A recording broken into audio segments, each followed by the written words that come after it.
This story happened to me about a year ago, and even now, I still think about it almost every night. At the time, I had just moved into a small rental house somewhere in Ohio. It wasn't anything fancy, just a quiet place surrounded by trees, with a long empty road leading up to it. The rent was unusually cheap, which I thought was just luck. The landlord didn't ask many questions either. No background check, no long paperwork, just a quick signature and I got the keys. At first, everything felt normal. The first few days went by without anything strange happening. I unpacked my stuff, set up my room, and tried to get used to the silence. It was the kind of silence that feels peaceful during the day, but at night, it starts to feel different.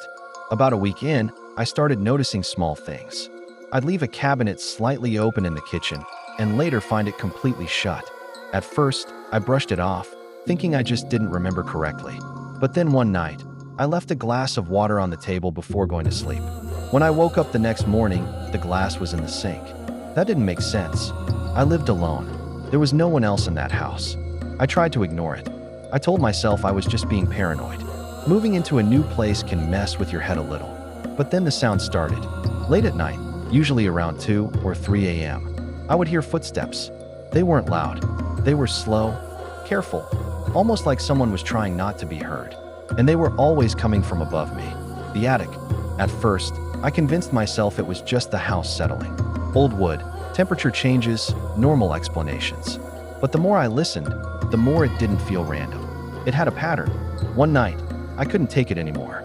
I grabbed my phone, turned on the flashlight, and slowly climbed up to check the attic.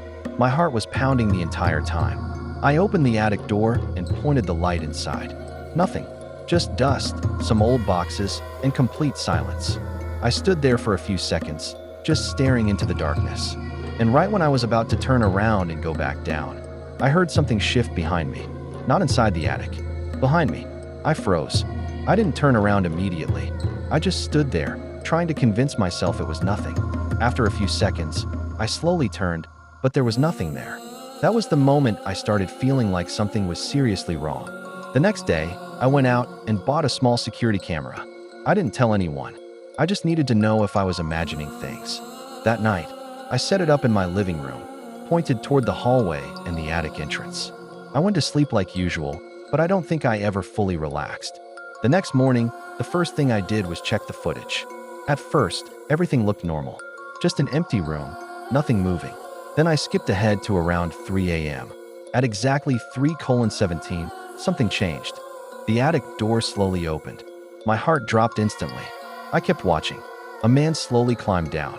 He looked thin, dirty, like he hadn't taken care of himself in a long time. But what scared me the most was how calm he was. He moved like he belonged there. He walked into the kitchen, opened the fridge, and started eating, like it was completely normal. I couldn't even process what I was seeing. I replayed the clip multiple times, hoping I misunderstood something, but it was always the same. He wasn't breaking in. He was already living there. Then the footage got worse. After a few minutes, he stopped eating and walked toward the hallway, toward my room. He stopped right outside my bedroom door and just stood there, not moving, not making a sound, just standing there for what felt like forever, watching, listening. I checked the timestamp. He stood there for almost 2 full minutes. I don't know if he knew I was inside or if he was just waiting, but that moment, that exact moment, is something I can't forget. I didn't stay another night in that house. I packed only the essentials and left as fast as I could. I didn't go back. I didn't tell the landlord. I didn't even call the police. I just wanted to be as far away from that place as possible. And to this day, I still wonder how long he had been living there before I moved in. Or worse, how long he had been watching me.